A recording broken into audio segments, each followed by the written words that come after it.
finally I'll get some great press. They got worse. They got worse. I said, finally, we're going to get, I said to the First Lady, darling, we're going to finally get respect. We're going to finally get media and press coverage that's going to be great. Look at what we've done. And I'm telling you, they did. They got worse. And they know they cannot win. You understand. Well, if you didn't understand, honestly, there's no way anybody could win, because you'd believe them. If you believe them, there's no way anybody could win, because it's like 94%. I can do the greatest things in history, and they'll make them bad to very bad. And if I do a neutral, something neutral, it worked out okay, not great, not bad. It's like, give them the electric chair. That was terrible. Right? No, this is the worst. These people and the Democrats, they're partners. It's a partnership. How about on the newscast, like the word manufactured? It's manufactured. And every newscast, tonight in a manufactured deal along the border. The word's never been used before. All of a sudden, every newscast is using it. It's a talking point given to these fakers by the Democrats.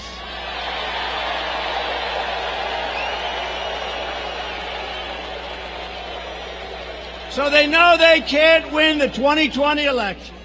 So they're pursuing the insane impeachment witch hunt. I've been going through it now.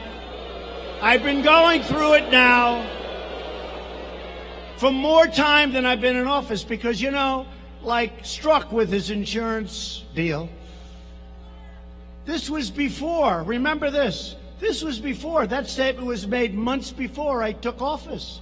That statement was made months before the election took place. They said, just in case, we're going to have an insurance policy. That only means one thing. We're going to get them out. So they're telling us we can't let that ever happen again to another president.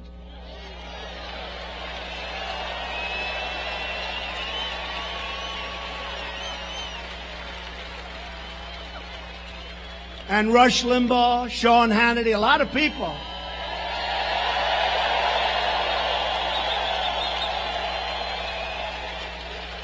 The great Mark Levin. We have a lot of great people. Lou Dobbs. Great people. You know what they said? Every one of them, plus many others. There's no other man that we've ever met that could have taken it. That's true. Maybe I'm a little different up here, I don't know. But I enjoy it. To me, I'm energized because we're draining the swamp.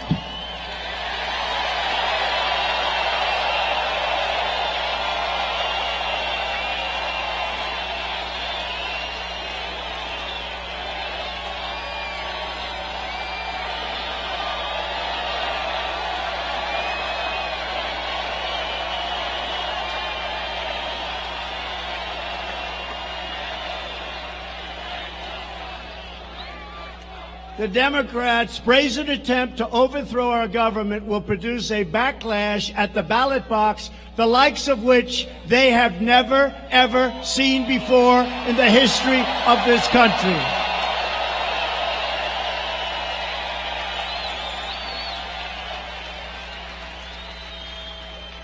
These are bad people. My phone call, as an example, with the president of Ukraine was perfect.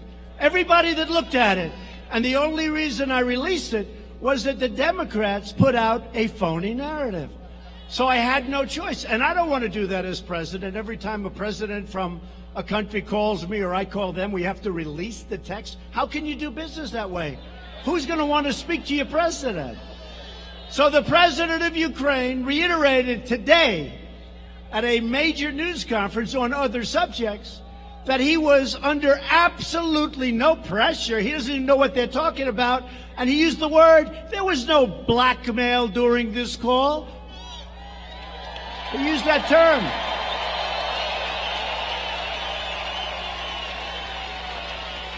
So in theory, that should be the end of it. Think of it. A president of the United States who's made our economy with a lot of help from all of you, frankly, but from Mike and from some of our great senators and some of our great people that we have with us. We made this the strongest economy in our history. We've rebuilt our military. We're taking care of health care like nobody's been able to do. What we've done is incredible. And by the way, we're protecting your Second Amendment. If you don't have me, your Second Amendment is gone.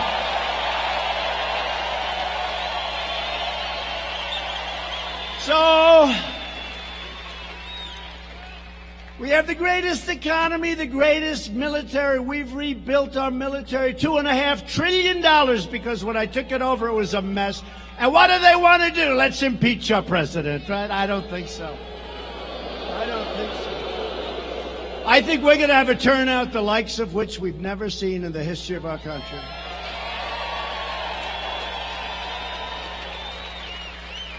So we were really forced just to put it away. We were forced. I said, just do it. Got the approval from Ukraine. I have to ask. I said, hey, do you guys mind? They said, that's a strange request. I said, don't worry about it. Do you mind?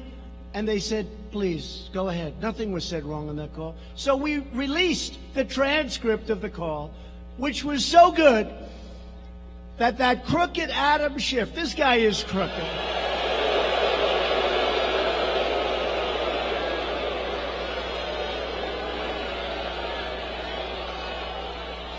He had to make up a fake conversation that never happened, and he delivered it to the United States Congress and the American people. It was a total fraud. And then Nancy Pelosi said, oh, I think the president said that.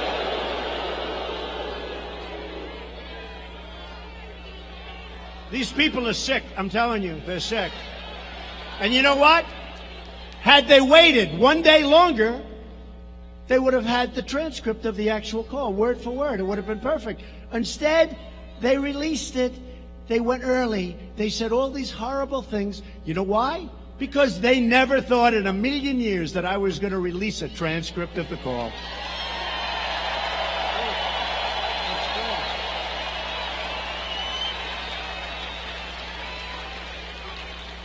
So Nancy Pelosi, upon hearing a false story from a whistleblower that had no clue what was going on in that call, or somebody gave her very bad advice, but also hearing it from Shifty Schiff, Nancy Pelosi said a day before seeing the transcript of the call with the Ukrainian president, we've got to impeach him. We've got to impeach him. Right? And then she saw the call and she said to her people, what the hell? Nobody ever told me this was the call. But she keeps going anyway because the press is fake and they play right into their hands.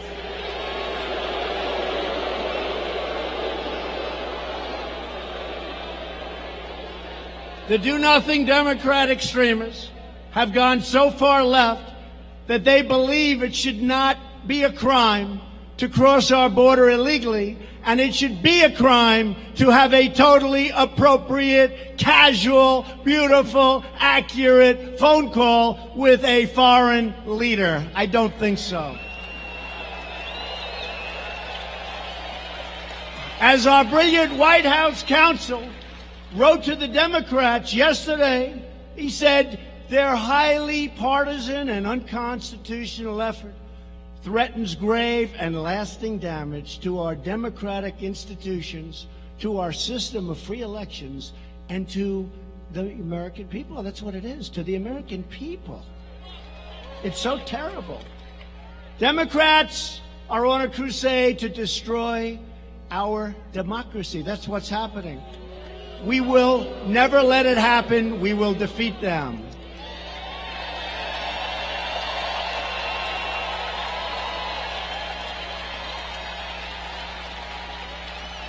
I mean, look at their debates. These people are crazy. They want to spend $99 trillion to redo buildings all over the United States. I said, what about China? What about Russia? What about India? What about all these other countries where that stuff is just flowing out? It's all right. Let him give you the answer. Man, did the cops act fast. He's already gone.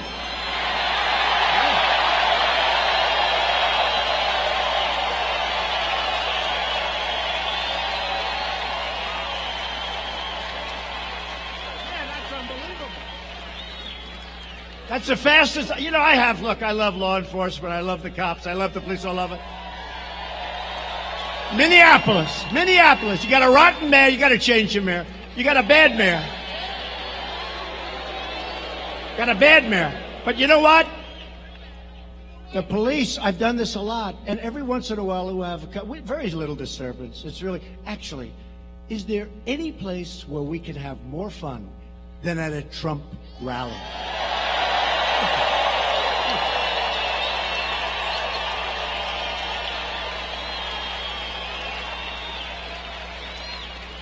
And we've set every record at every place virtually that we've gone. And one of the big musicians said, and Trump does it without a guitar. Can you believe it? Without a guitar. But this guy, so I've had it a lot where, but sometimes it'll take the police like 30 seconds, 50 seconds. It's like Roger Penske when you watch him, who's getting the Presidential Medal of Freedom, by the way, very soon. Great. He won 18 Indy 500s, 18, Roger Penske. But it's like the way they change those tires. It takes 4 seconds to change the whole damn thing. I say, how the hell do they do it? That's the way these cops just reacted.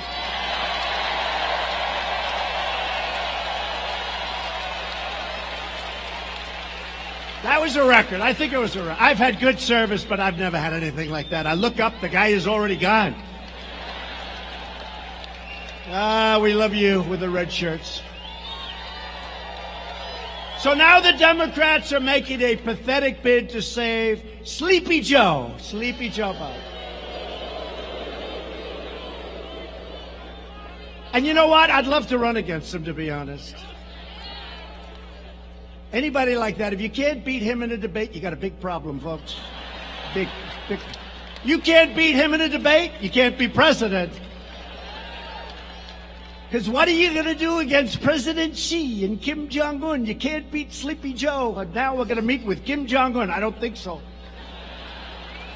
But he's totally owned and totally controlled by the Washington swamp for many years.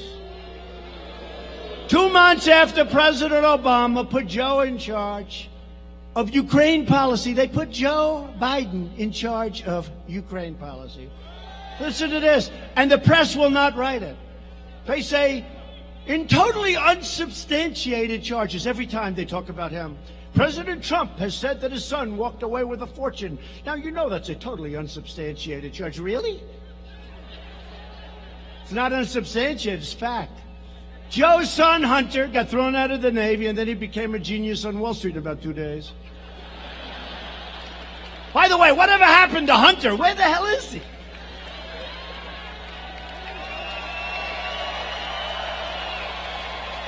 Where's Hunter? Hey, fellas, I have an idea for a new T-shirt. I love the cops, but let's do another T-shirt. Where's Hunter? Where is he?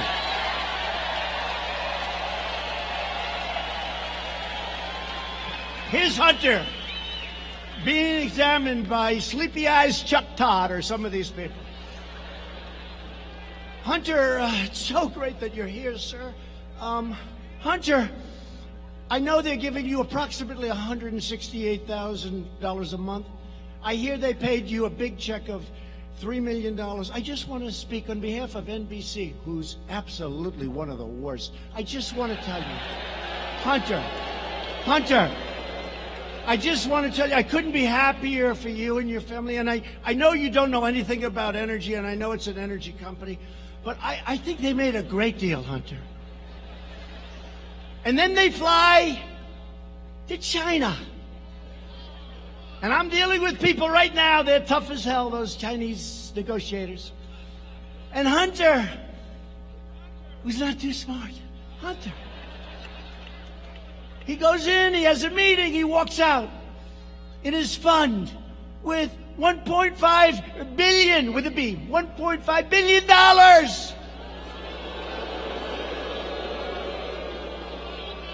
These aren't the same Chinese negotiators that I'm dealing with, I can tell you. These are not the same ones, but we are doing very well in that negotiation. Now think of it. Where's Hunter? Okay, get it. So where is Hunter? I want to see Hunter ask these questions. Hunter, you know nothing about energy. You know nothing about China. You know nothing about anything, frankly. Hunter, you're a loser. Why did you get $1.5 billion, Hunter?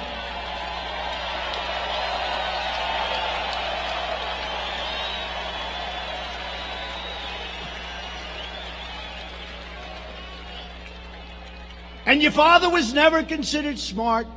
He was never considered a good senator. He was only a good vice president because he understood how to kiss Barack Obama's ass.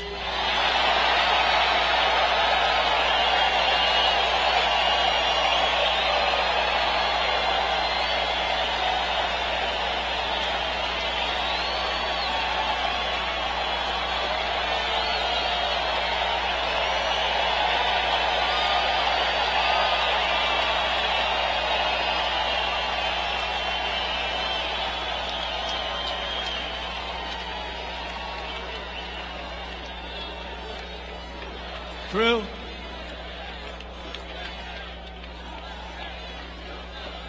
Thank you. Thank you. It's true. It's true. And they're always saying the same thing. Yeah, he got $1.5 billion. We admit it. They admit it. There's nothing. But always that same thing. President Trump made a totally unsubstantiated claim about Hunter Biden and his father. It's not unsubstantiated, you crooked son of a guns. It's 100% true.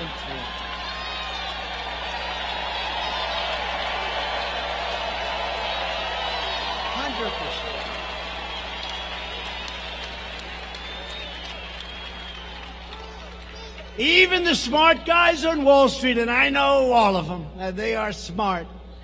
They've never seen anything like that one before. I've called them. Does that ever happen? Never happens. Guy walks in, no experience, no nothing. Walks out with $1.5 billion.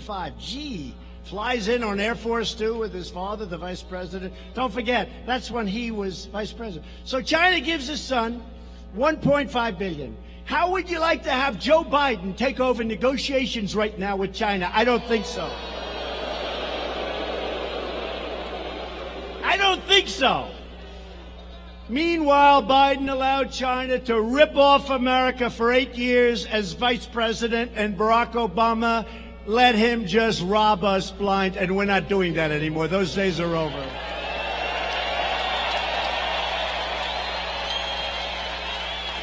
The Bidens got rich, and that is substantiated, while America got robbed.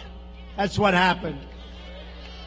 Sleepy Joe and his friends sold out America. They didn't have tough negotiations. I look at these trade deals and I say, who the hell could have done this? If you had no business instinct, no business ability, if you had nothing, if you're dumb as hell, you wouldn't make these deals. They're so bad. I say, who made these deals? Who made these deals? But we're ripping them all up and redoing them, and they're going to be very good. Wait till you see what happens.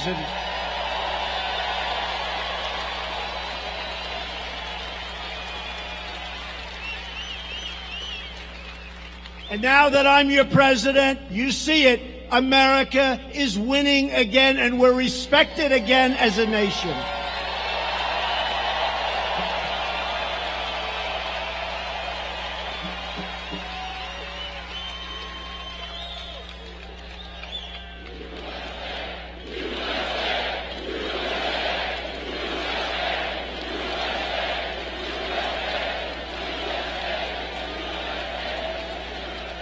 And in a brand new report just came out as I'm walking on the stage.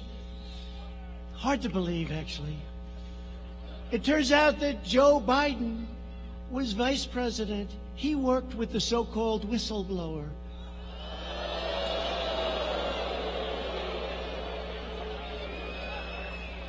This is nothing but a partisan witch hunt, sabotage, and I'm sure they're going to say it's totally unsubstantiated. But one of them wrote the story. Congratulations, by the way. That's very nice. That's really good. That's the way you should do it. Good, good, good.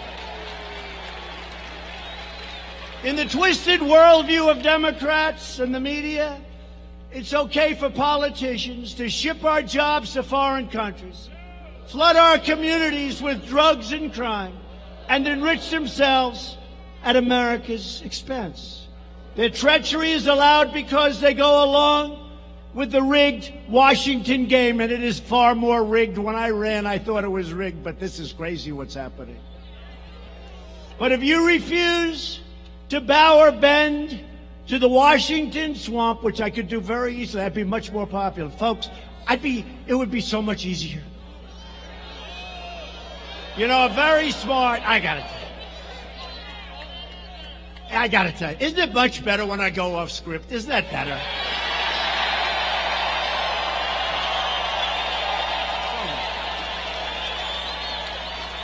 So much better. It's just.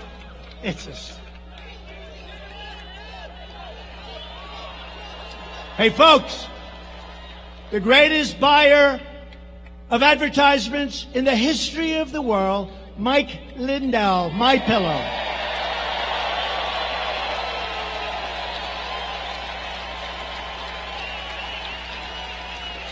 I have never seen so many ads. I think he's the greatest ad negotiator in history. And I told him, I said, would you do me a favor? All the money we spend in these political campaigns, if I gave some of that money to Mike, I think it would have ads every single minute of every single show. I never saw so many. Anyway, but the lawless political establishment will try to frame you. They'll persecute you. They'll swear and just swear up and down that they're telling the truth. When Nancy Pelosi was on television the other day, I have to say, I was very proud of George Stephanopoulos. I was very proud. It's not often. She said, no, Shifty Schiff told the truth when he said that. Stephanopoulos said, no, wait a minute. No, it wasn't the truth. It was a false statement. No, it was the truth. He said no, and then she really believes it. So she's either got one of two problems. She's either really stupid, okay, or she's really lost it, or maybe there's a certain dishonesty in there someplace. But they smear you. They spy on you. And they target your friends, your family, your staff, for harassment, for abuse, for destruction. I came down to Washington with incredible people. We won a great political campaign. They were bright-eyed and bushy-tailed. We know that's a nice phrase. They came down. They were happy. They wanted to turn the country around. They wanted to do great things. All of a sudden, they get summoned and they get subpoenaed by Robert Mueller. How good was he as a witness? Not too good. And by people that were, I call them the 13 angry Democrats that turned into 18 angry Democrats. It was disgraceful. So people that were going down, sir, what is this? I look, oh, wow, that's a subpoena. What the hell is this? They took people, I really mean this, they took people that were full of life and energy and vigor. We had just won the greatest campaign in the history of American politics. It's true. It's true. And they destroyed their lives. They destroyed their lives. They went home. I could name many people, one in particular, who came down, an incredible young woman. She was going to help people. She wanted to help people. She had causes that were so good, she wanted to help people. And she ended up going home dark. Her life became hell. They ruined people. They destroyed people. Good people. People that ended up paying far more money in legal fees than they made. They destroyed great people. They're vicious, horrible, and the media was behind every single step.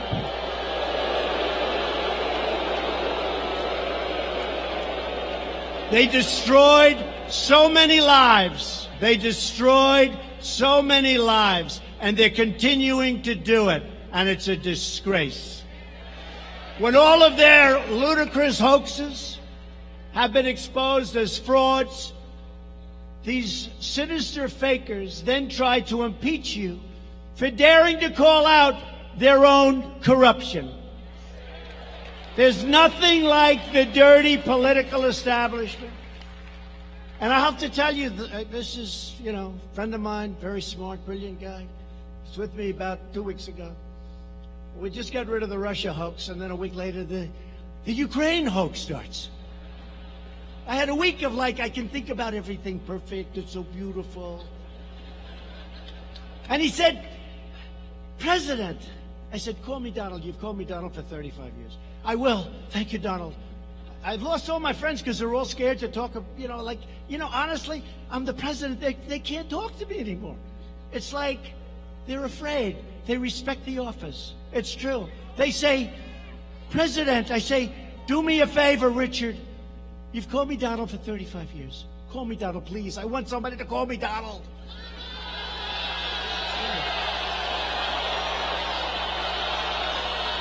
True.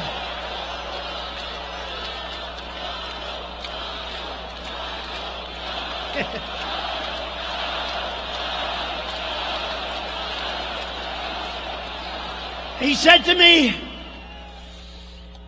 I just told him, call me. He said, President, I can't do it, he said. So I says, President, you've been here now for, think of it, almost 3 years. Can you believe we're here 3 years? It's we.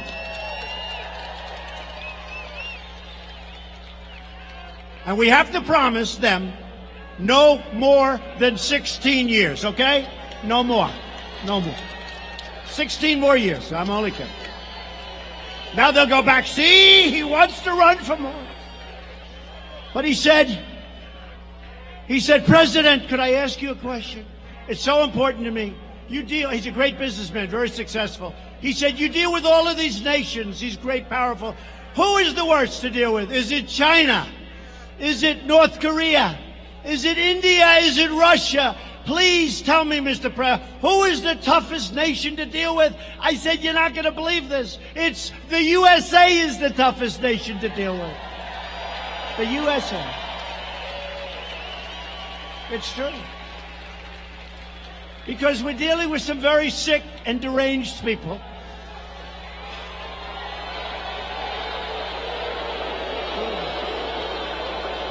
There's nothing that the dirty political establishment hates more than a president that they cannot intimidate, own, and control. They're trying to stop me because they know that I don't answer to them, I answer to you. It's true.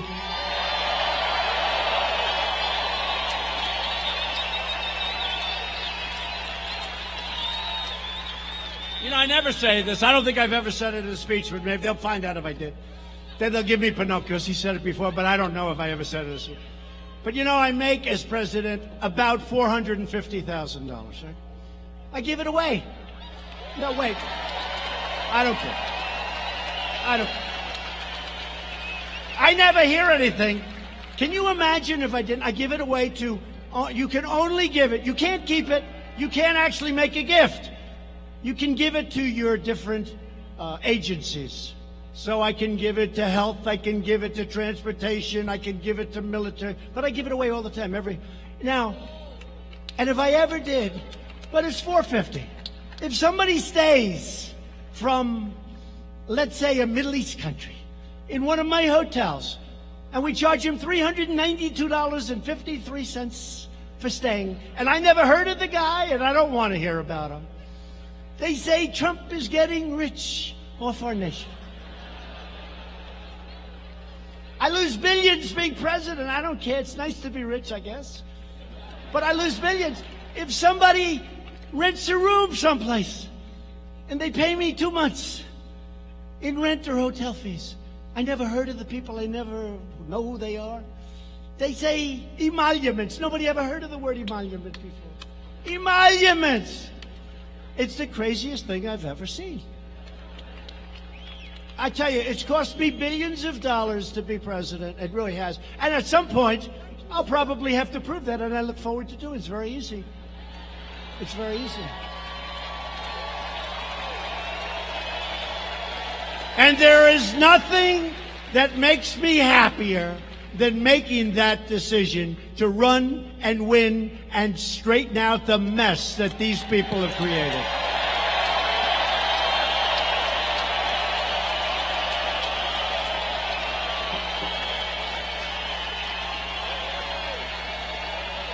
So in a desperate attempt to attack our movement, Nancy and Chuck, two beauties, have given control of the Democrat Party entirely over to the radical left, including Minnesota's own Representative Ilhan Omar.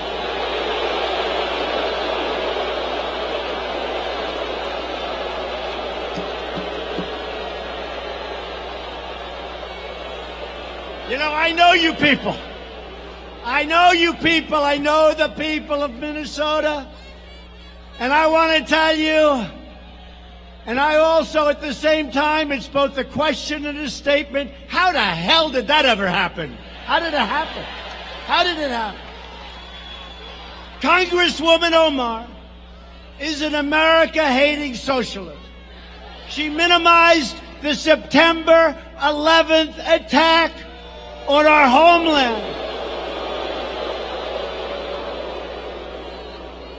where far more than 3,000 people died, saying some people did something. Big deal. Some people did something. She pleaded for compassion for ISIS recruits right here in Minnesota. Omar laughed that Americans speak of Al-Qaeda. Remember that tape? Speak of Al-Qaeda. But when we say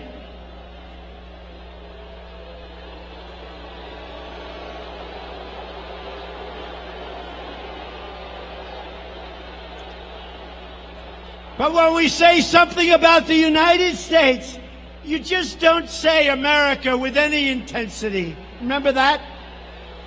Representative Omar has a history of launching virulent anti-Semitic screeds, whether you like it or not. She said the U.S. support for Israel is all about the Benjamins. She said that pro-Israel lawmakers have an allegiance to a foreign country. Omar wrote that Israel has hypnotized the world.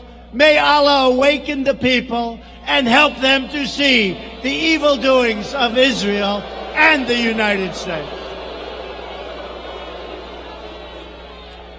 How do you have such a person representing you in Minnesota? I'm very angry at you people right now.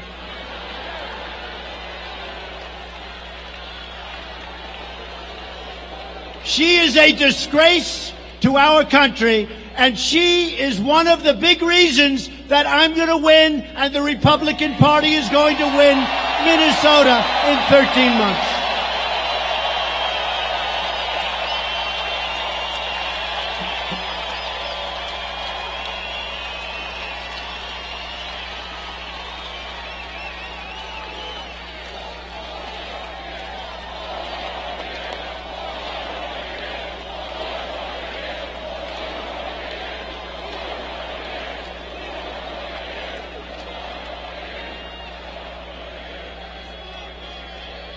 Thank you very much.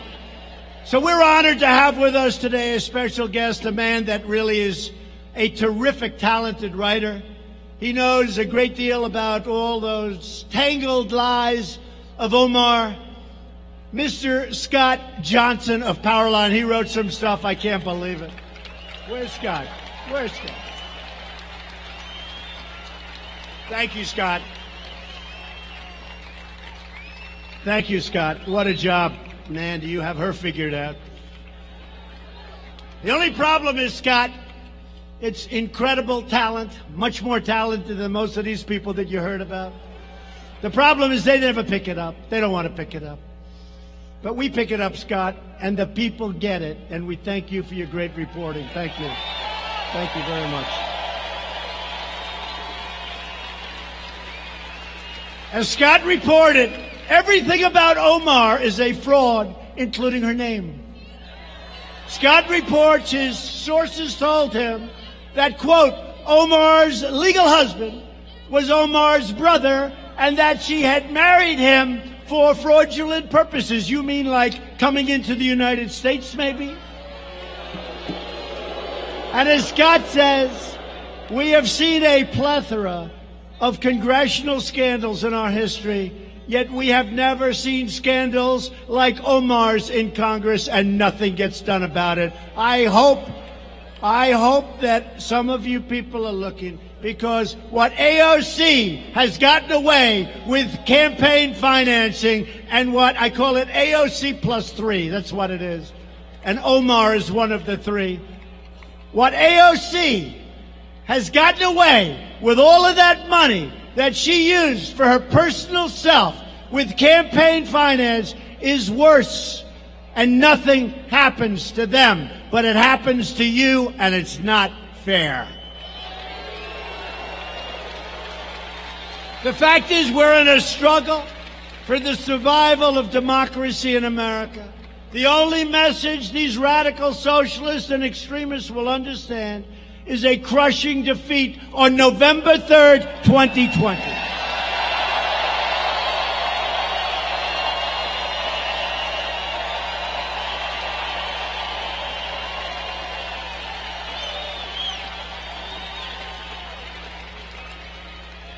With your help, we will win back the House. We will keep the Senate.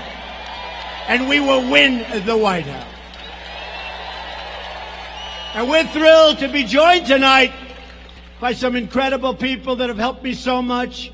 One of your tremendous, talented, tough Congressman, Tom Emmer. Tom.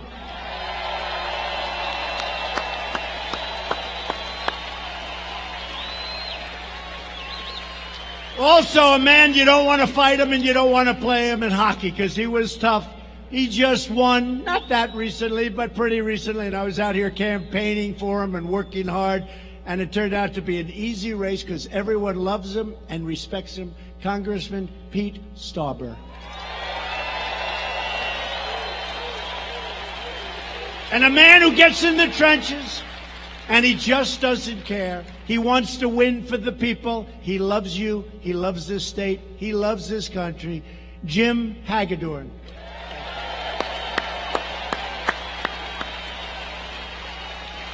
And a great friend of mine with his incredible family. He's a friend. He's smart. I guess you'd say he's brilliant. His education is incredible. His military career has been incredible. Then he ran for office, and now he's a United States Senator from the great state of Arkansas, Senator Tom Cotton.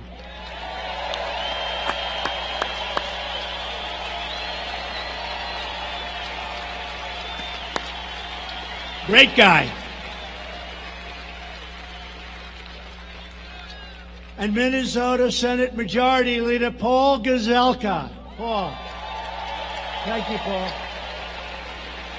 Minnesota GOP Chairwoman Jennifer Carnahan. She's been incredible.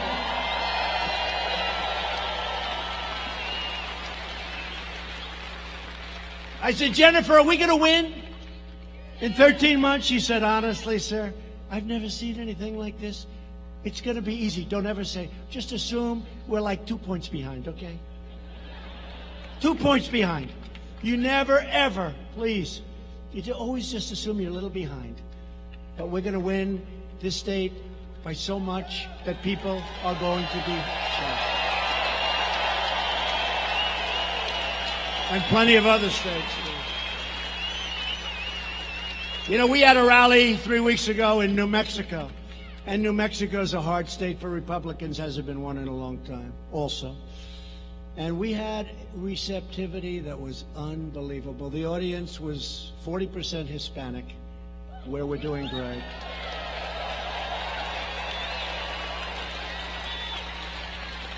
And you know, Hispanic, they understand borders better than anybody, better than we do. They understand safety. They understand their job. They don't want people taking it away. They don't want crime. They understand it better. That's why we're doing so well. But we're in New Mexico, and I'm telling you, that was electric. But honestly, all evenings are electric. We haven't had any bad ones. We haven't. They're all electric. A woman who headed up the great state of Michigan for me, a state that hadn't been won in a long time by a Republican, for whatever reason, but it hadn't been right. I guess we didn't have the right candidates, right? But a woman who would call me constantly.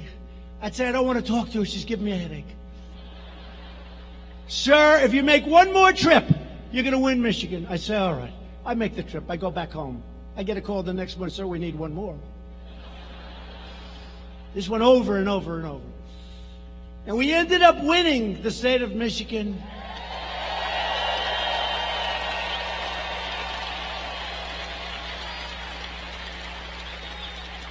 And I said, who the hell was that woman that kept bugging me to go back to Michigan and speak just one more time every week? One more time, sir. And her name is Ronna McDaniel. She's fantastic, and she's the head of the RNC.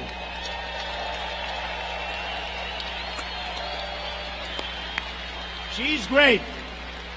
And our campaign manager, a man who's really been, you know, they used to say that Crooked Hillary had a very, very sophisticated campaign. After she lost, they said, I guess it wasn't sophisticated. We had a sophisticated campaign. Nobody knows the world of computers better than this guy, Brad Parscale. Remember when they used to say it?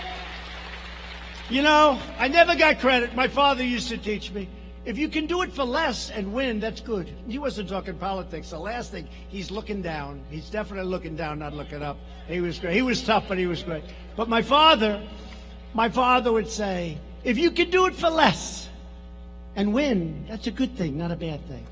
If you can build a building for less money than the guy across the street, and if it's a nicer building and you can rent for less, that's like a good thing. So in the campaign, we spent much less money than crooked Hillary Clinton, much. And we won. And we won. We won 306 to 223. That's a pretty big, remember? Remember they said electoral college. And by the way, when you run, if you're running, the electoral college is like the 100-yard dash, and the total vote, you don't go certain places. You focus. Electoral college, we have to explain to them, it's different. So we won 306. And you remember they used to say, one's the 100-yard dash, you practice. One's the mile, you practice. It's a different race. Winning the total vote is much easier, in my opinion. The electoral college, I had to go to 22 different states. For the total vote, I go to like 4 states maximum, right? Much easier. It's much easier. I'm all for it. But the electoral college is better for our country because it forces you to go places that you wouldn't go. I love Maine. I went to Maine 4 or 5 times. I needed 1 point. Maine gave me 1 point. And what happened? I went there numerous times. Everyone said, why? Because I was told by these fraudsters back here in the media that Trump cannot get to 270. He cannot get. They had me maximum, if everything worked, right, at 269. So I kept going to Maine. And you know what? We won that 1 point in Maine. But I kept going. They say, why? I said, well, first of all, it is really a beautiful place. But we won the point. But they said he cannot get to 270. I heard this for months and months. I had such a headache. Almost as bad as listening to Mike's damn commercials about those pillows. Maybe I need one of those pillows to cure my headache. Does it cure headaches? I think so. But here's the thing. So they said he cannot get to 270. In other words, you can't win. You don't get to 270 yourself, you can't win, right? He cannot do it. There's no way of doing it. And they were right. I got to 306.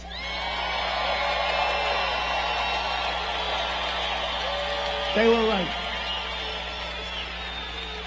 But I didn't get to 306. You got to 306. We won incredible states. We won incredible states. We won Wisconsin. We won Michigan. We won Pennsylvania. We won North Carolina. We won South Carolina. We won Florida. What a run. Do you remember the evening that we won? I think, look, forgetting me, I think it was one of all of us together because we all worked hard. I was the messenger, but we all worked hard. That was our victory, not my victory. But that was one of the greatest nights in the history of television. One of the greatest nights. And hopefully it'll go down when we're allowed to get all of this stuff seeded. You know, it's like a tree. You plant it, it has to go, but it needs a little. That's why we need the 4 more additional years. It's got to grab on and catch. So they can't destroy it. So they can't destroy it.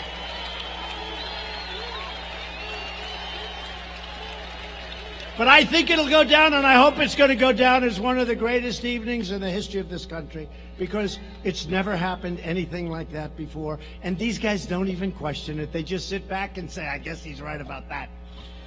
I'll never forget the night before. I was at a tremendous arena. The place was going crazy. It was like this, going crazy. And 2 reporters that hate my guts, they looked at themselves. They looked at each other. Famous shot. They're looking like this, and they're saying, what the hell is going on? They knew. They knew. And I didn't need Beyonce and Jay-Z.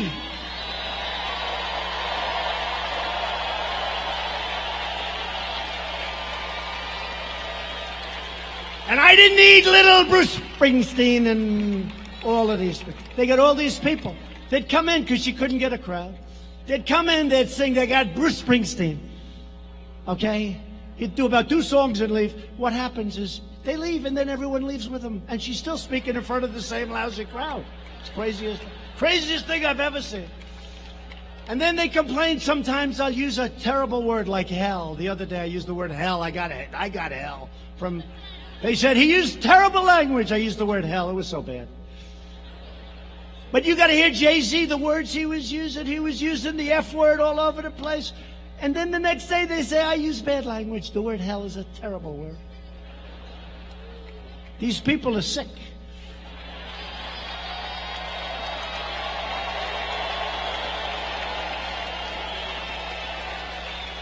But that was an amazing evening. I'll never forget that evening. It's, you know, look, outside of your family and your children and things. I love you too, darling.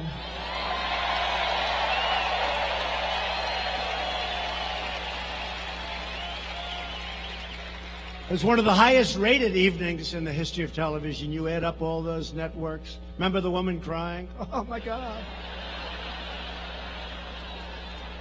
No, they weren't biased at all. Now, another very special man who's with us today, but he'll never be a man to me. He'll always be my boy. You know what I mean, right? He's my boy. He's my little 6'6" boy, Eric Trump.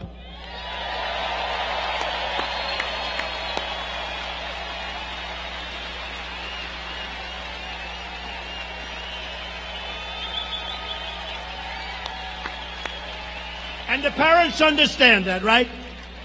They may be big and strong and older, and to a parent, a child is always their boy or always their little beautiful girl. And I know that's probably politically incorrect. They'll say, it was terrible what he said about women. Terrible. But they're our boy and they're our girl, and it doesn't matter how old we get and how old they get. Is that a correct statement? And I'm also proud to endorse your next Republican senator from Minnesota, a man that I've known, a man that is tough and smart, a man that's running against somebody that's never done a damn thing in the Senate. Mr. Jason Lewis.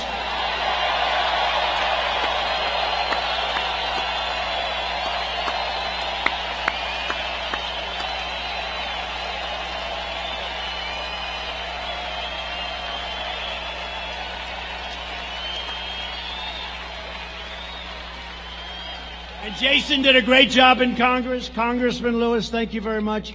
And thank you for putting up with all of this stuff, because I'll tell you, it's going to be nasty. It's going to be nasty. They're going to make up stories about you. They're going to say things that's going to want to make your wife say, why did I marry this guy? Just say, don't worry about it. It's just another phony story. Thank you very much, Mr. and Mrs. Lewis. Jason, thank you.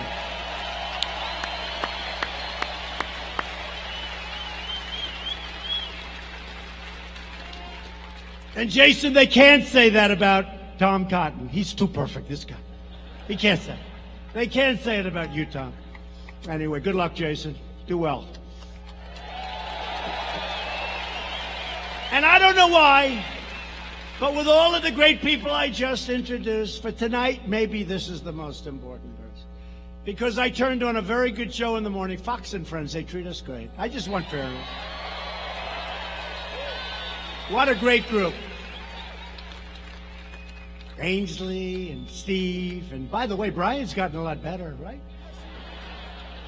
Brian was a 7, and he's getting close to 10 territory.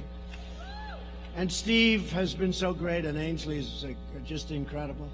And sometimes Pete Hegseth gets on there for the weekend. And how good does Jesse Waters do? How good? Just some really great people. And again, Tucker's been very good, I have to say. He's been good.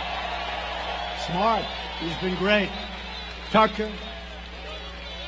And the legendary Sean Hannity.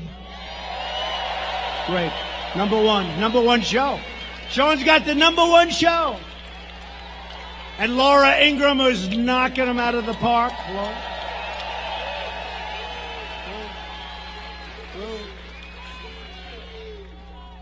And you go over Maria Bartiromo. And the great Lou Dobbs. How good are they? Lou Dobbs. And many more. And many more. How about Greg? Greg used to hate me. Now he's good. Oh, we can't forget Judge Janine.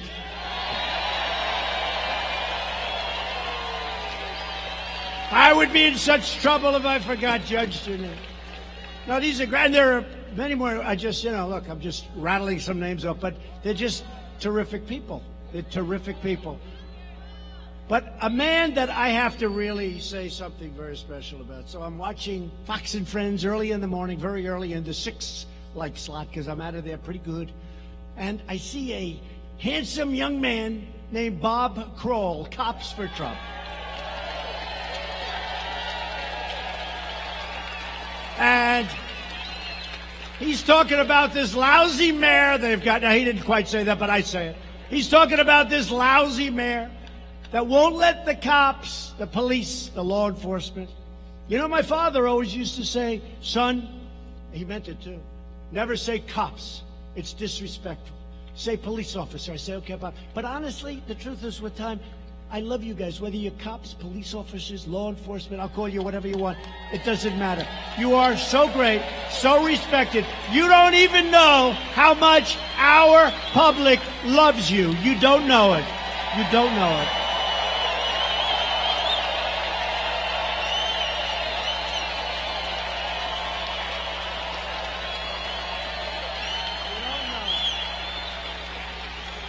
But I see this guy, and I don't know if he's done a lot of television before, but he was very effective and very good. And he was saying how the police aren't being allowed to take care of this rally. And yet with President Obama and Bush and all these people, they were, fine. Everybody comes, they fall asleep at a rally. But they weren't allowed to do the job for us, and they went wild. So what I want to do,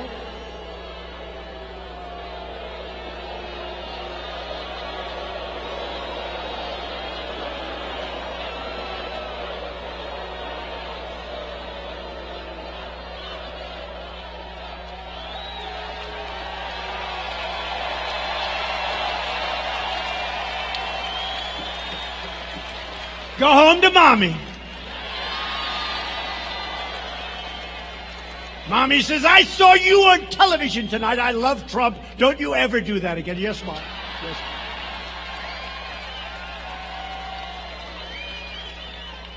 But the job he did before the election, I came right here to Minnesota, and I pledged to address this really important issue, and it's the issue of law enforcement. And when I saw this man, this great gentleman on television, pouring out his guts, pouring out his heart, I don't know him. He knows I've been good to law enforcement. He knows I've been good to, as my father would say, the police. He knows I love the cops. He knows that. And so does everyone else. I mean, it's so many shirts, so many red shirts, and there are plenty of people here without the red shirts. And I want to just tell you, the respect that we have for law enforcement is unbound. It's unbound. Come up here, Bob, come up.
What can I say after that?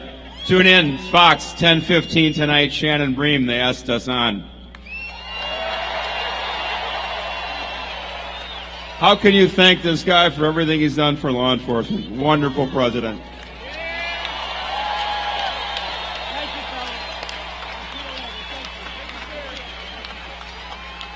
Thank you very much. Thank you. Great people. Thank you.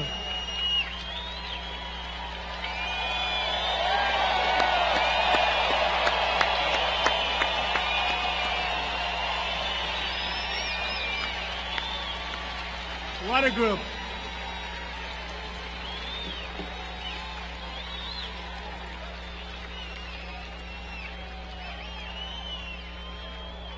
I think your very weak mayor made a mistake when he took them on. As you know, for many years, leaders in Washington brought large numbers of refugees to your state from Somalia, without considering the impact on schools and communities and taxpayers. I promise you that as president, I would give local communities a greater say in refugee policy and put in place enhanced vetting and responsible immigration controls. And I've done that. Since coming into office, I have reduced refugee resettlement by 85%. And as you know, maybe especially in Minnesota, I kept another promise. I issued an executive action making clear that no refugees will be resettled in any city or any state without the express written consent of that city or that state. So speak to your mayor.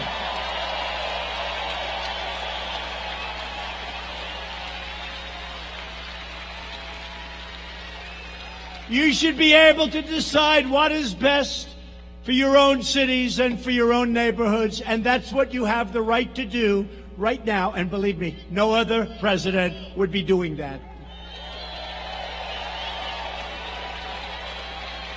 If Democrats were ever to seize power, they would open the floodgates to unvetted, uncontrolled migration at levels you have never seen before. You think you have it bad now? You would never have seen anything like what they want to do.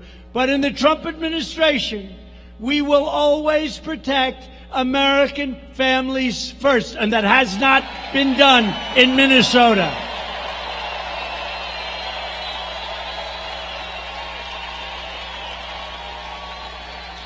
We've also implemented the strongest screening and vetting mechanisms ever put into place. We are keeping terrorists, criminals, and extremists the hell out of our country.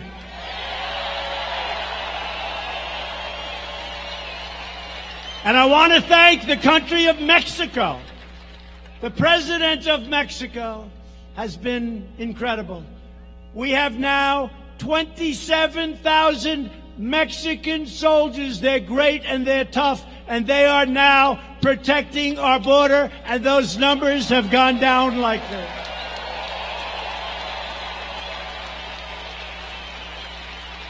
Thank you, Mr. President. We will not make the mistakes made in European countries that allow a violent ideology to take root in our country, on our shores. We're not going to allow it to happen.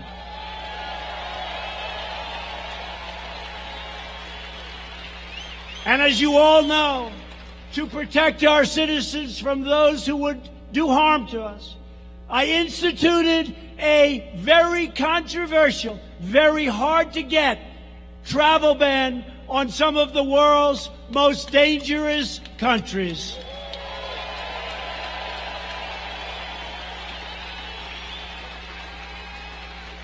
And the other day, one of the fake news reporters in the back said they were talking about the travel ban, and they said, well, you know, the president has lost in court. They said, where? On the travel ban. And he's right. I lost, and then I lost at the appellate division, and then I won at the United States Supreme Court. Right? And he knew that, but he said, I lost on the, and he was right. I lost, and then I lost again, but then I won, and we have the travel ban. But instead of saying he lost, and then he lost at the appellate, and then he won at the United States Supreme Court, he said he lost on the travel ban. These are very dishonest people. Do you understand that? Very dishonest. In the Republican Party, we believe that those who seek to join our society must embrace our values, honor our history, and love our people. Democrats also support deadly sanctuary cities, which release dangerous criminal aliens into the heart of your communities, and we're not letting it happen anymore. Republicans believe American cities should be sanctuaries for Americans, not for criminal aliens. My administration is taking historic action to secure the border. We have reduced illegal border crossings by over 60% since May, and we are building the wall faster than anyone ever anticipated it could be built.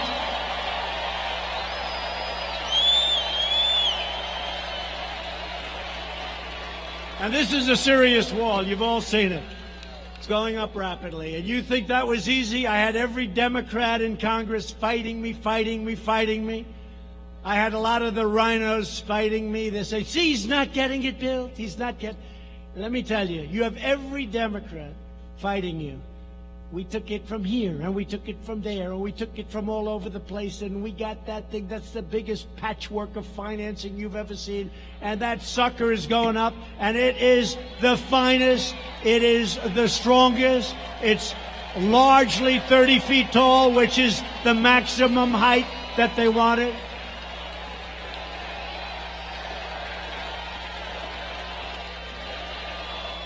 I went to the Border Patrol, and I sat down with 15 representatives of the Border Patrol. And I said, what do you want? What's your ideal? I actually said, I want to give you the Rolls Royce, and they killed me for that. They said, it's not an American-made product. They happen to be right. No, they're right about that one. They're actually right there, Tom. But I said, I want to give you the Rolls Royce of walls. Tell me.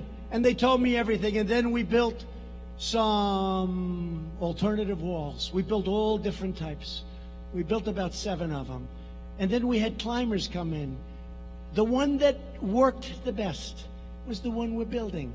It also, unfortunately, the bad news, it's also the most expensive, but we got it for the right price. We got it for the right price.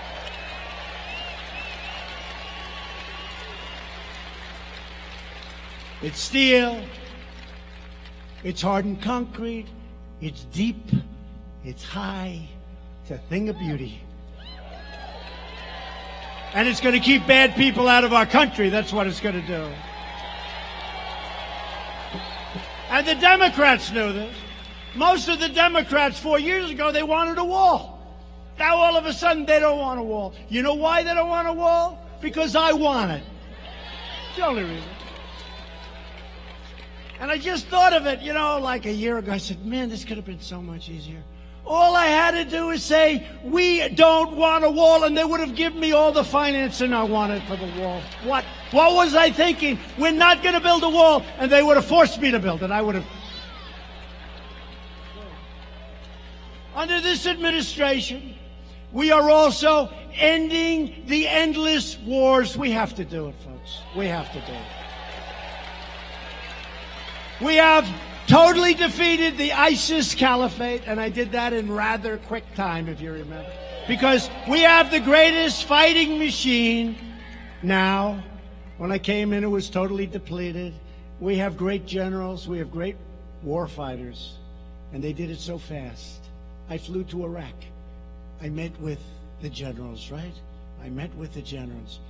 I said, I hear it's going to take a year to 2 years. Sir, we could do it in 2 weeks. I said, what?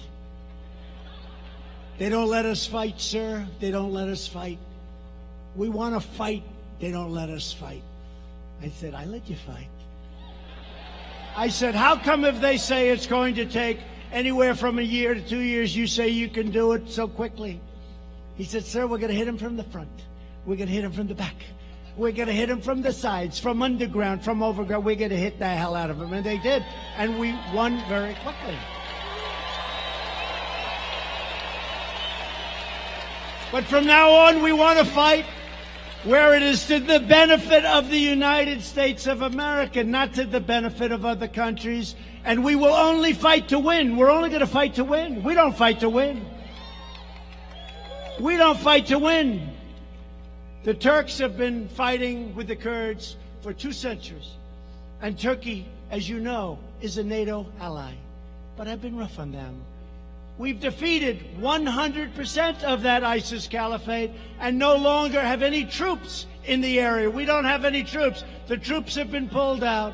Where Turkey is carrying out now a very tough campaign against the Kurds. Get them out.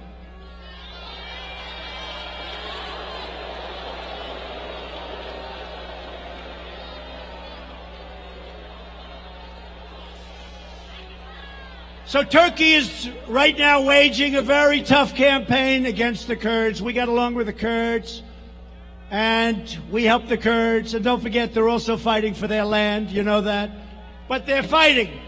So we have 3 choices. You ready? Here are the 3 choices. We don't have any soldiers there because we've left. We won. We left. Take a victory, United States. We left. Take a victory. Take a victory. Bring our troops back home. I told the story yesterday. I have to sign letters. It's the hardest thing I have to do. I sign letters. Dear Mr. and Mrs. Smith from Arkansas. Dear Mr. and Mrs. Jones from Alabama. Dear Mr. and Mrs. somebody from some great state. I'm sorry to inform you, your son has been killed in combat.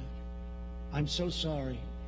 And every letter is individually done because sometimes the parents, they're grieving and they get together with other parents and I don't want to see that it's like the same letter. So we do different letters. It's the hardest thing I have to do. Hardest thing. It's the hardest thing I have. I was telling Tom Cotton, it's the hardest thing that I have to do. And I signed those letters, and it just it breaks your heart. And then, and by the way, there's a time to fight. Nobody fights harder than I do, but there's a time, and there's not necessarily a time. But I send these letters out, quite a few, and sometimes I send letters out. It's called Blue on Green, where we're teaching people how to fight, and then they turn the gun on our soldiers and shoot them in the back. And that's the hardest thing for a parent. I have all of them. I know every one. That's the hardest thing for a parent, when they get notification because they learn how their child has died.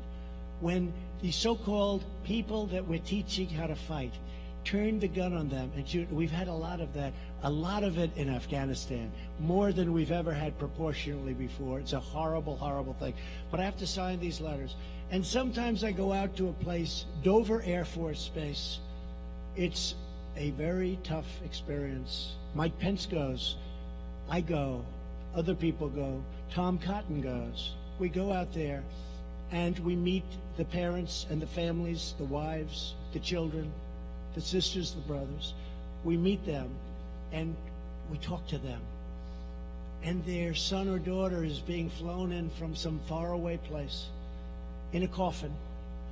And these things are just impossible. I don't know how parents can do it even. And I'll meet them. And we have a particular colonel. That's all he does. So good, so professional. And that's what he does. He said, I greet the dead, sir. I greet the dead. And what happens is this big, incredible machine flies in, this tremendous cargo plane. And it flies in, so powerful, so big. And I'll be talking to some of the parents, and they'll act like they're fine. I said, how are you doing? We're fine, sir. We're fine. We're really good. I said, that's great. And I'll tell the colonel, I'll say, Colonel, I think they're doing great. No, sir, they're not going to do great. You'll see. And I didn't know what he was talking about. This is the first time. And then we went outside to the runway, and this incredible machine is flying in, and it lands, and it comes over, and it pulls up, and we have military guards. We have incredible, talented musicians that do this. That's what they do. And what happens is that door opens up. And the colonel told me, he said, sir, when that door opens up, those same people that you think are okay do things that you'll never see. You will hear sounds like you've never heard. That's what he does. And I saw that door open up with a coffin, with a flag over it. The door is open, and these beautiful soldiers, 5 or 6 on each side, lifting the coffin and walking down the runway, the plank they call it, off this cargo plane. And I see parents make sounds that were just 20 minutes ago absolutely fine, make sounds, scream and cry like you've never seen before. The colonel was telling me that, sir, you'll see things that you've never seen before. A mother who was fine 20 minutes ago, you think, breaking the military line and jumping off, and then jumping onto a coffin of her son or her daughter. Jumping on top of the flowers, on top of the American flag. I've seen this. And then I have all these people that want to stay. They want to stay. And I don't want to stay. We were supposed to be in Syria for 30 days. We've now been there for 10 years. We were supposed to be in Afghanistan for a short period of time. We're now going to be there for close to 19 years. It's time to bring them home. It's time to bring them home.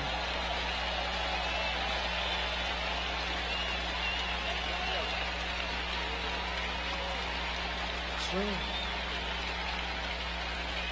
Time to bring them home.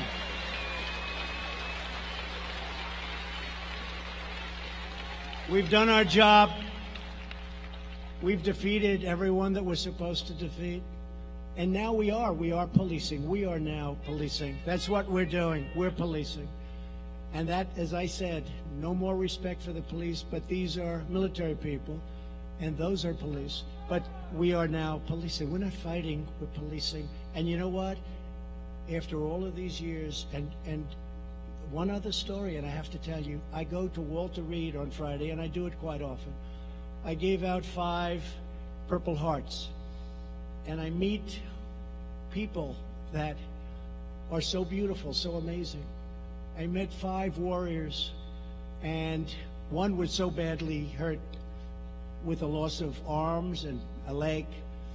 Another one, they're just very, very devastated. But these are great, great people. And I gave out the Purple Heart, and I see the parents, and I have to say, Walter Reed, I want to just say the doctors there, the job they do. You know, you hear so many complaints about doctors and about the vets and the vets care, and nobody's done better. We got choice for the vets. We did things for the vets that nobody thought would be possible.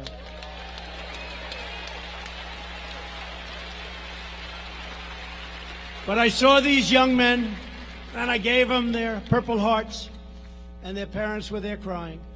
And one of them was so amazing. I said, "What's your problem?" "Sir, my face was blown apart. My nose was absolutely just blown apart." He said, "Sir, it's incredible." And I looked at him and said, "That's the most beautiful nose I've ever seen." "What do you mean?" He said, "A doctor worked on my face for 10 hours in the field. He said there were 1,000 fragments." Now, I don't know if that's right, but, well, a lot. He meant a lot. He said there were 1,000 fragments. He rebuilt my nose with glue. He glued the bones together. He rebuilt my nose. I say, "You have the most beautiful nose I've ever seen," and it's true. And his father came over to me. He said, "Sir," father was crying. He said, "Sir, honestly, my son looks better now." He said, "My son did not have a good-looking nose. Now look at it. It's beautiful. It's beautiful." But these doctors at Walter Reed and these Army and Marine and the medical doctors, they are unbelievably great people. And they see sights that you and I hopefully will never see. They see things that nobody will ever see. And there's nobody like them. And I have to give a shout out to those people. There's nobody like them.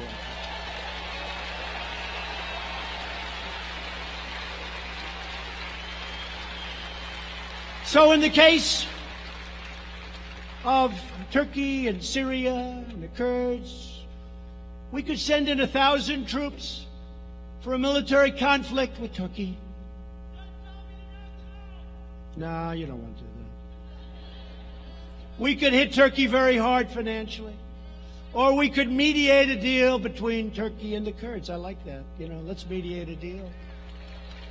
But remember, they've been fighting each other for hundreds of years. And we were artificially put there, in this case, by President Obama. So we did our job, we knocked out, and I'll tell you another thing. We have to be treated fairly. We have to be treated fairly. We're not treated fairly by other nations. We captured many, many ISIS fighters. Most of them came from Europe. They came from Germany. They came from France. They came from all of these countries. And we called them. I called them myself in many cases. I said, "Take your fighters." They said, "We don't want them. You take them." I said, "No, no, no. We did you a big favor. They're citizens of Germany. They're citizens of France. They're citizens of these various countries in Europe. Take your fighters." "We don't want them, sir. We don't want them." And I said, how unfair are we treated? We do them a great favor, and they won't take the fighters. So we're doing some things that are pretty amazing.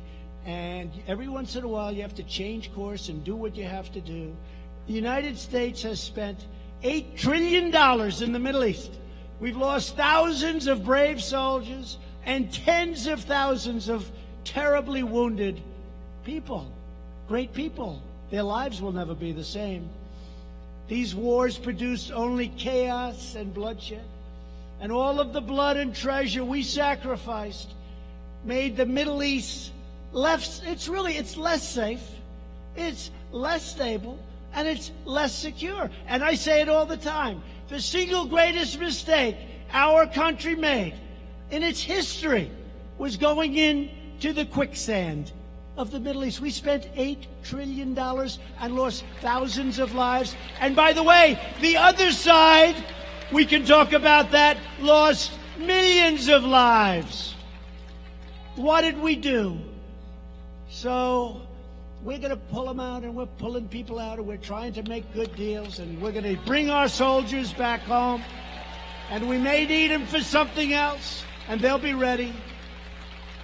Previous administrations lust for regime change and also put historic Christian communities in vastly more danger than they were before we started. They are some of the biggest victims of these power vacuums and reckless foreign adventures. The Christians. And we work hard with the Christians. We have tremendous evangelical support. We work hard with the Christians. So we're slowly getting out of the Middle East. We're doing it carefully. And we're rebuilding our military like we have never rebuilt our military before.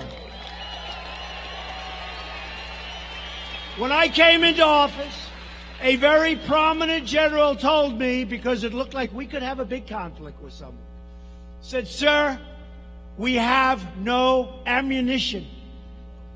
We had old planes. We had planes that were so old they didn't fly. We had people going to the desert, the plane graveyards, airplane graveyards, picking up parts.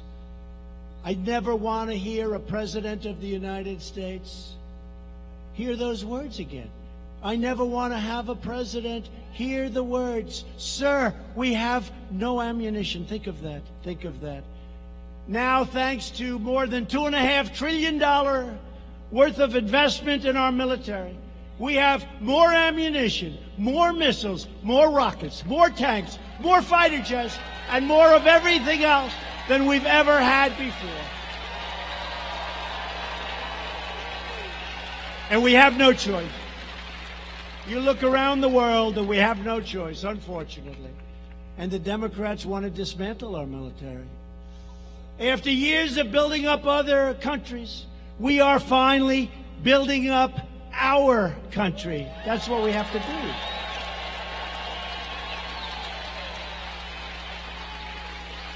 We're replacing the disaster known as NAFTA with the brand new U.S.-Mexico-Canada agreement, USMCA, a giant victory for our farmers, ranchers, workers in Minnesota. Congress should pass USMCA immediately. We hope that Nancy Pelosi can start thinking about passing some legislation instead of thinking about nonsense. And to protect our industrial backbone, I place tariffs on foreign aluminum and foreign steel. And I'm also fighting back against years of chronic trade abuse from China, and the supply chain of China, which was unbreakable, is now breaking wide open. And they understand that.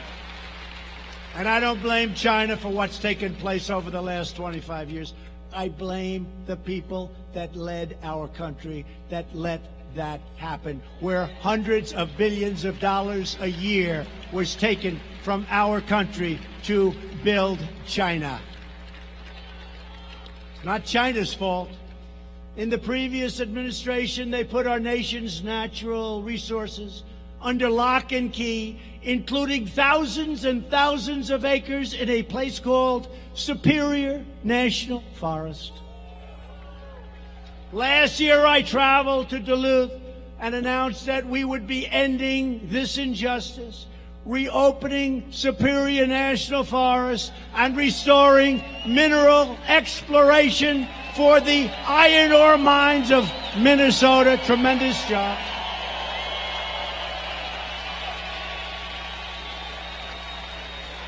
And now the Iron Range is back in business.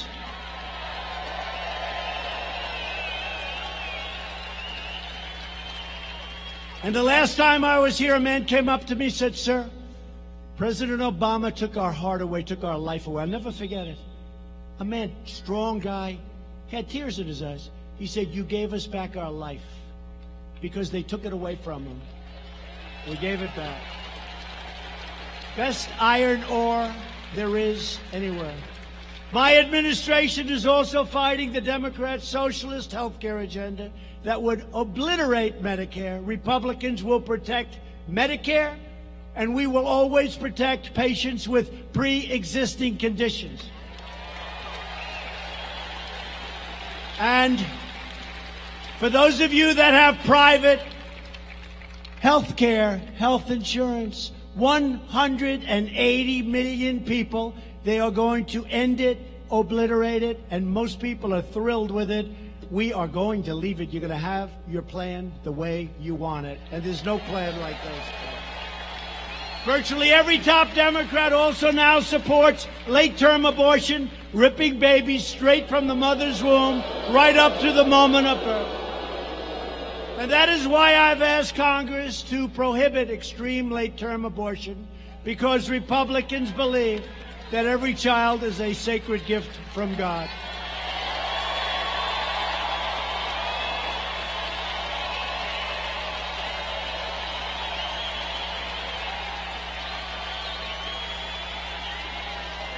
Democrats are now the party of high taxes, high crime, open borders, late-term abortion, socialism, and blatant Washington corruption. The Republican Party is the party of the American worker, the American family, and it's the party of the American dream.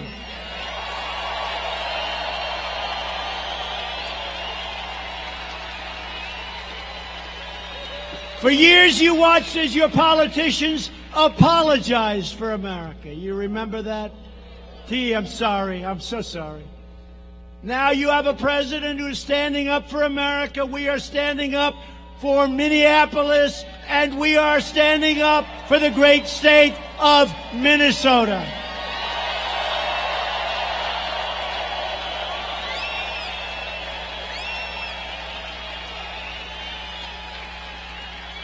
We begin this political campaign with the best record, the best results, the best agenda, and the only positive vision for America. We begin this campaign with, right now, almost 3 years of perhaps the most successful administration in the history of our country. Together, we will help millions more citizens, from welfare to work, from dependence to independence, and from poverty to prosperity.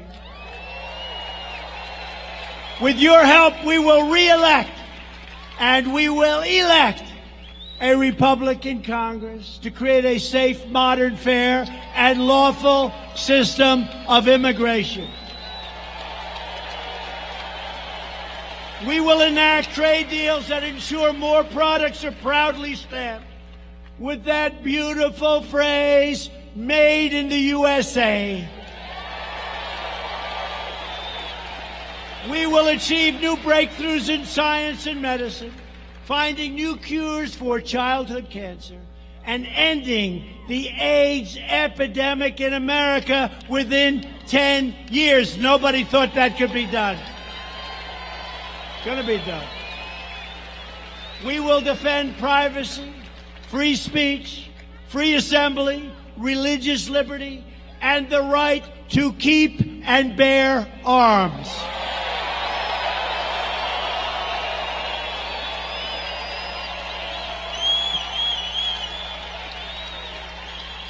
And above all, we will never stop fighting for the values that bind us together as one America. We support, protect, and defend the Constitution of the United States.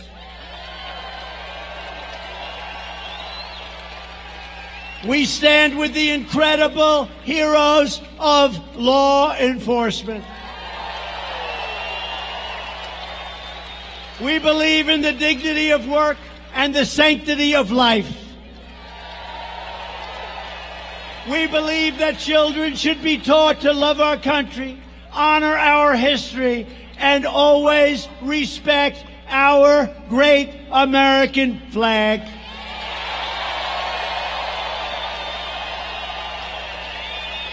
And we live by the words of our great national motto, "In God We Trust."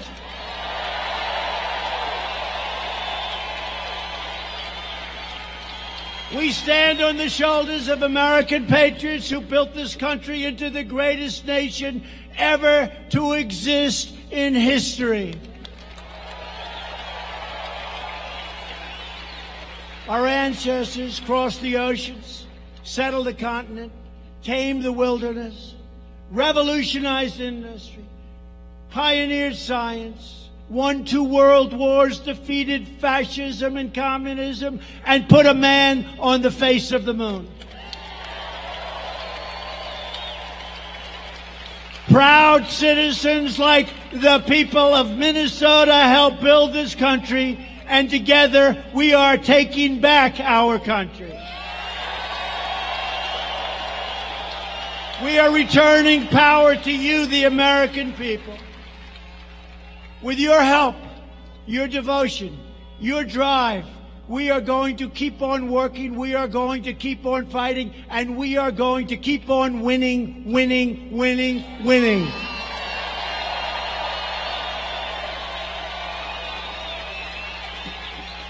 We are one movement, one people, one family, and one glorious nation under God.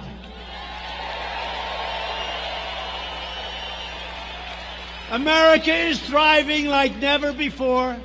And ladies and gentlemen of Minnesota, I will tell you this with great certainty: the best is yet to come.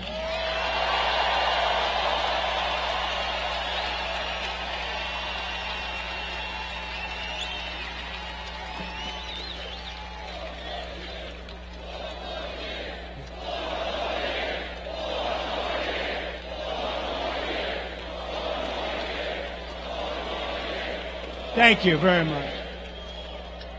And just in concluding, together we will make America wealthy again. We will make America strong again. We will make America safe again. And we will make America great again. Thank you, Minnesota. Thank you.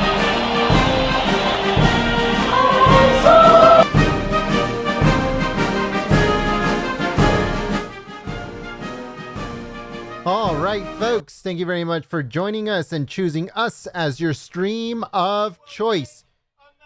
President Trump in Minneapolis, Minnesota for his rally. There's another rally tomorrow, folks, from Louisiana, so make sure you guys join us. Make sure, if you are new, to subscribe to the channel and click that notification bell. That way you get an update of tomorrow's rally in Louisiana. And also another rally in Dallas, Texas, folks. Dallas, Texas on the 17th of October. And also don't forget that this month is Politicon month. So we're going to be doing some coverage from Politicon live here at Golden State Times. So make sure you guys subscribe to the channel and you click the notification bell. It's very important when you guys click the notification bell. That way you can get updates and also alerts when we go live or we upload a video. Thank you so much once again for tuning in to Golden State Times for your for coverage of President Trump's rallies and also speeches, press conferences. We do everything here at Golden State Times, folks. So thank you so much for your support. If you missed any part of the president's rally speech, we are uploading it right now. We're uploading it right now to the channel. So make sure you guys tune in if you missed it in just a few moments as we get everything ready to go. So once again, if you guys missed the president's speech at any point, whether you missed the beginning, the middle, or the whole thing, or almost the whole thing, we are uploading it right now onto the channel. So make sure you tune in and you check back in just a few moments. We're going to be giving a shout out to everyone that either became a member or supported us through Super Chat or anything like that. So we're going to be giving out a shout out to everyone that supported us throughout the whole rally. Also, all of those that supported us through sharing the live stream, thank you so much, because you guys helped out immensely, folks. You cannot believe how much you guys helped out. everyone that was sharing the live stream, that was giving it a thumbs up. You guys helped out immensely, so thank you so much for your support. All right, so I'm going to start off here. Let's see if I can get this thing to work correctly. All right, so we have Dennis Schatzman. Thank you so much for becoming a new member. We also have Black Wolf Inc. Thank you so much for supporting us through Super Chat. Mini Jalal, thank you so much for believing in us and supporting us through Super Chat. Sharon Coffee, thank you so much for your support through Super Chat. We'd like to welcome John Doe as a new member. Thank you so much for believing in Golden State Times and supporting the free press. Angeline San Diego, thank you so much for your support through Super Chat. Cheryl Smith, thank you so much for your support through Super Chat. TNB Family, thank you so much for believing in Golden State Times, becoming a member, and supporting the free press. Mary J, thank you so much for believing in Golden State Times, supporting the free press, and becoming a member. Landon Schott, thank you so much for your support through Super Chat. Killa B, thank you so much for believing in Golden State Times, becoming a member, and supporting the free press. Donald Ambu, I hope I said that right. Thank you so much for your support through Super Chat. Happy Camper, thank you so much for your support on Super Chat. Thank you so much for your support. Gordon, thank you so much, Gordon, for becoming a member, believing in Golden State Times, and supporting the free press. Ed Callie, I hope I said that right. Thank you so much for your support through through memberships, believing in us and becoming a member. Thank you so much for your support and supporting the free press. Terry, thank you so much, Terry, for your support through Super Chat. Kathy Moore, thank you so much for your support through Super Chat. Troy, thank you so much, Troy, for your support through Super Chat. Tan Fam, thank you so much for your support through Super Chat. Commander K, thank you so much for your support through Super Chat. Annette Walls, thank you so much for becoming a member, believing in Golden State Times, and supporting the free press. VG Fika, thank you so much for your support. We got Frank Zeke, thank you so much for your support. Bill, thank you so much, Bill, for your support through Super Chat. Todd McCain, thank you so much for your support through Super Chat. Pressed Earth, thank you so much for your support through Super Chat. Deb, thank you so much, Deb, for your support through Super Chat. Jane Favara, thank you so much for your support through Super Chat. John Walson and Sherry Hightower, thank you so much for your supports through Super Chat. You guys help us stay on the air. Jason, thank you so much, Jason, for your support and becoming a new member, believing in Golden State Times, and supporting the free press. Q Tetra X, thank you so much for your support through Super Chat. Peggy Towser, thank you so much for your support through Super Chat. Private, welcome as a new member. Laura Merritt, thank you so much for believing in Golden State Times, supporting us as a membership, and also supporting the free press. Merleni Medina, thank you so much for your support through Super Chat. Tyler Martin and Brenda Savaria, thank you so much for your support through Super Chat. Julie Jules and the Sa of Iran. I hope I said that right. Thank you so much for your support through Super Chat. Private, once again, thank you so much for your support through Super Chat. Ruth Hill, The Kid, and Robot Police, thank you so much for your support through Super Chat. George K, thank you so much for your support through Super Chat. Jason, thank you so much for your support through Super Chat. DPFX99999, thank you so much for your support through Super Chat. Q Tetra X, thank you so much for your support through Super Chat. We got Brenda and Jeff and Diamond Jane, thank you so much for your supports through Super Chat. Moms Matter, thank you so much for your support through Super Chat. Moms Matter says, thank you for your coverage. Well, thank you so much for choosing Golden State Times as your stream of choice. We got Lady Augusta in California. Thank you so much for your support through Super Chat. Mr. B and also Sandy Welch, thank you so much for your support through Super Chat. Michigan Basin, Who Say I Am, A. Bogdan, and Becky Madrid, thank you so much for your support through Super Chat. And the last but not least, Ange Prent. I hope I said that right. Thank you so much for becoming a new member, supporting the free press, and helping out Golden State Times.